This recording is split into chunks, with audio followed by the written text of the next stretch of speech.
Rio de Janeiro, 1946. O calor da Lapa ferve, mas o jovem Cênor Abravanel não sua. Ele brilha. No meio da multidão, ele não grita apenas preço, ele performa. Com um baralho que parece ganhar vida e um microfone de lata, ele não está vendendo proteção para documentos. Ele está vendendo o espetáculo da sobrevivência. Corta para 50 anos depois, o mesmo sorriso, o mesmo timbre, mas agora emoldurado por luzes de LED e milhões de lares sintonizados. O camelô virou o dono da rede de TV, o dono do jogo, o dono do domingo. Mas, o segredo. Ele nunca deixou de ser aquele moleque que sabe que antes de abrir a carteira do cliente, você precisa abrir o sorriso dele. Esta é a saga de Cênor Abravanel. O homem que transformou o "Oi, tudo bem?" no ativo mais valioso do PIB brasileiro. Silvio Santos entendeu cedo uma coisa que muita gente passa a vida sem perceber. Quem aprende a prender a atenção, criar confiança e manter desejo nas massas, carrega nas mãos um dos ativos mais valiosos do mundo. A lenda. Cênor Abravanel nasceu em 12 de dezembro de 1930 no Rio de Janeiro. Filho de imigrantes judeus sefarditas, não começou a vida em berço de televisão, prestígio ou influência. Sua trajetória nasce no comércio de rua, no improviso, na conversa direta com o povo, no aprendizado bruto da atenção humana. Antes de ser o mito da comunicação, Silvio foi camelô, começou jovem, quase criança, e isso importa demais, porque ali, muito antes do estúdio, ele aprendeu uma ciência que não se ensina facilmente. Como prender o olhar de alguém por segundos decisivos. Como transformar voz em ponte. Como vender não apenas produto, mas presença. Sua voz chamou a atenção de um fiscal de posturas, que em vez de multá-lo, o levou para um teste na Rádio Guanabara. Ele passou em primeiro lugar, desbancando nomes como Chico Anísio. Mas sabe o que ele fez? Voltou para a rua. Como camelô, ele ganhava muito mais do que como locutor. Silvio sempre foi um homem de números, de resultados práticos. A transição para a TV foi um golpe de mestre. Ele percebeu que o rádio estava ficando pequeno. No início da TV Paulista, ele comprou horários. Sim, ele não era contratado, ele era um cliente da emissora que vendia seus próprios produtos, como o baú da felicidade. Silvio construiu seu império tijolo por tijolo, enfrentando crises financeiras, perseguições políticas e a hegemonia da Rede Globo. De quem também, antes de ter sua própria TV, ele comprava horários da TV em São Paulo. Quando fundou o SBT em 1981, ele não queria apenas uma TV, ele queria um canal que falasse a língua do povão, sem frescuras. Ele enfrentou o sequestro da filha, o próprio sequestro, o escândalo do Banco Pan-Americano e a passagem do tempo, mas não perdeu o brilho. Silvio Santos se tornou a personificação do domingo brasileiro, num mestre da psicologia das massas que sabia que, no final das contas, o que as pessoas mais querem é uma chance de sorrir. E quem sabe ganhar um aviãozinho de dinheiro. A passagem para o rádio e depois para a televisão não foi um salto mágico. Foi uma escalada construída sobre carisma, improviso e inteligência popular. Silvio entendia o gosto do público não como abstração estatística, mas como pulsação viva. Seu programa, iniciado nos anos 1960, atravessou décadas, porque ele não parecia falar de cima para baixo, parecia entrar na casa das pessoas como alguém da família, alguém excêntrico, bem-humorado, imprevisível e ao mesmo tempo familiar.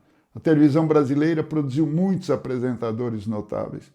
Pouquíssimos produziram esse tipo de vínculo afetivo duradouro com o povo. Mas Silvio não foi só comunicador, foi também construtor de império. O vendedor de rua transformou-se em empresário capaz de montar um grupo com atuação em mídia e outros setores. E o passo mais emblemático dessa escalada foi a criação do SBT no início da década de 1980. Aqui a lenda ganha contorno ainda maior. Ele não quis apenas brilhar diante das câmeras, quis possuir a estrutura por onde o brilho circulava. Isso separa o astro do arquiteto. Silvio percebeu que fama é poderosa, mas plataforma é poder mais duradouro. Seu estilo era singular, aviãozinhos de dinheiro, bordões, auditórios, jogos, risadas, uma mistura quase inimitável de espontaneidade calculada e domínio absoluto do palco. Havia nele algo de vendedor, de palhaço, de empresário, de mestre de cerimônias e de termômetro popular ao mesmo tempo. Muita gente sofisticada torcia o nariz para esse universo, mas é justamente aí que sua força aparece. Silvio Santos jamais teve vergonha de falar a língua do grande público. Em vez de pedir licença para a elite cultural, construiu sua própria soberania de audiência. Ao longo da vida, tornou-se talvez a maior personalidade da televisão brasileira, atravessando gerações com uma presença que já fazia parte da memória afetiva nacional. Mesmo quando o cenário midiático mudou sua figura, permaneceu como símbolo de uma era em que o apresentador era mais do que host de programa, era instituição cultural. Sua morte em 17 de agosto de 2024, aos 93 anos, gerou reação nacional, justamente porque não se tratava apenas do fim de um empresário ou de um animador, mas da despedida de uma parte reconhecível do imaginário brasileiro. No fim das contas, Silvio Santos não foi apenas um homem da TV, foi o raro caso de alguém que saiu da rua, entendeu o povo por dentro, dominou a linguagem da atenção e transformou o carisma em sistema. Sua lenda não nasce só da audiência, nem só da fortuna, nem só do bordão eterno. Nasce do fato de que ele encarnou para milhões de brasileiros a própria ideia de comunicação popular em estado puro. Sim, sua morte provocou comoção nacional. Ele fazia parte da memória afetiva do Brasil. Fez e fará parte. O caso As Pérolas. Silvio Santos nunca vendeu apenas carnês ou produtos de beleza. A primeira pérola, o segredo de Silvio é o auditório. Ele foi o primeiro a entender que o público não quer ser apenas espectador. O público quer ser protagonista. Ele criou um ecossistema onde a Dona Maria de Osasco se sentia tão importante quanto uma estrela de cinema. A pérola de Silvio é a democratização da sorte. Ele vende esperança embrulhada em entretenimento. Ele descobriu que se você der voz e palco ao homem comum, ele lhe entregará sua lealdade eterna. A outra pérola é comunicação. Quando se transforma em confiança popular, vira patrimônio. Silvio entendeu algo que empresários, criadores e profissionais descobrem tarde demais. Atenção é valiosa. Confiança é raríssima. E hábito de público vale uma fortuna. Ele não vendia apenas entretenimento, vendia presença, ritual, vínculo e familiaridade. E sua atuação não é só palco.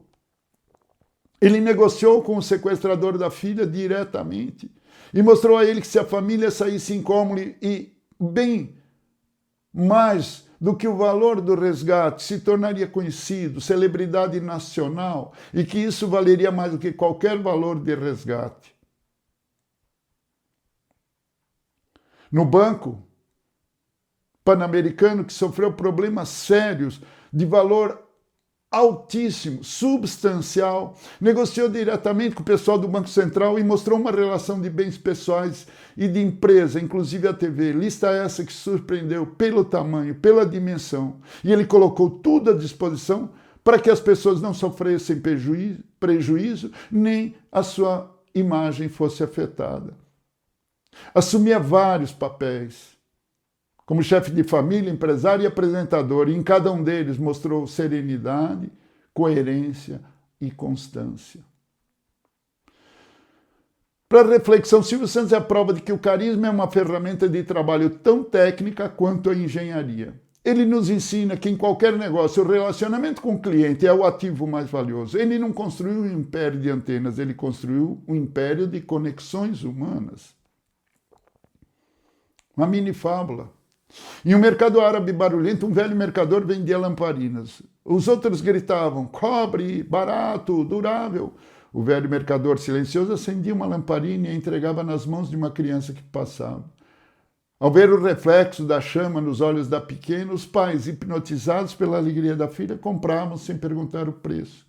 O mercador não vendia óleo e pavio, lamparina, ele vendia a luz que aquece o coração da família. estratégias táticas aplicáveis. A psicologia da atenção. No mundo saturado de hoje, quem consegue prender a atenção por 5 minutos vale ouro. Estude como atrair, reter e converter o interesse das pessoas. 2. Seja o dono do próprio horário. Silvio não esperou ser convidado para ter um programa, ele comprou o espaço. Se o mercado não te dá o palco, construa o seu ou invista nele. Linguagem simples é linguagem eficaz. Silvio fala para o doutor e para o operário. Fuja do corporativez, da linguagem técnica e da arrogância intelectual. Ser entendido é o primeiro passo para ser admirado e respeitado. Resiliência financeira. Ele caiu e levantou várias vezes. Tenha um baú de reservas e a coragem de vender o que for preciso para salvar o essencial. Lições. Uma lição é que saber vender é saber traduzir valor para pessoas reais. A segunda lição é que popular não é sinônimo de superficial. A enorme sofisticação em falar com milhões de pessoas de forma simples sem perder força. A outra lição é que comunicação recorrente constrói marca. Uma aparição ocasional gera barulho. Presença contínua gera patrimônio. E outra lição é que carisma sem estrutura vira fumaça. Carisma com modelo de negócio vira império. Perguntas. Uma pergunta como esse Silvio Santos foi mais apresentador ou mais empresário? A resposta é ele foi os dois, e brilhante nos dois. Sua força histórica está justamente na fusão entre comunicação de massa e construção empresarial duradoura. Permanece. Outra questão é por que ele marcou tanto o Brasil. Por que permaneceu por décadas no imaginário popular com linguagem acessível, presença recorrente e um estilo reconhecível por gerações. Também se pergunta qual foi o seu maior diferencial. A combinação de leitura de público, constância, coragem comercial e capacidade de transformar vínculo emocional em valor econômico. Verdade nua e crua, desavergonhada, despudorada, sem vergonha mesmo, é que muita gente acha que sucesso na comunicação, em comunicação, é dom. Não é só dom. É observação, é teste, é repetição, é coragem para se expor, é capacidade de ler o que o público sente antes mesmo de ele saber explicar. Silvio Santos construiu uma lição dura e útil. Quem consegue manter a atenção do povo por décadas não está somente apenas entretendo gente, está acumulando poder. Silvio Santos é um mestre. Ele sabe onde apertar o botão da emoção e da ganância leve do ser humano. Ele não é um vovô bonzinho apenas. Ele é um tubarão dos negócios que sorri enquanto fecha contratos agressivos empresariais. Mas a verdade é que o Brasil seria muito mais cinza sem o seu ritmo de festa. Se essa pérola brilhou para você, se inscreva, deixe o seu like, o dedinho não dói. Quem aprende a falar com gente de verdade pode transformar voz em destino. Destino em suas próprias mãos. Aproveite o dia e seja feliz e até o próximo Casos e Carreira. Não esqueça de colocar nos comentários um personagem que você quer ver, uma história que você quer ver tratada aqui. Até mais, até o próximo programa.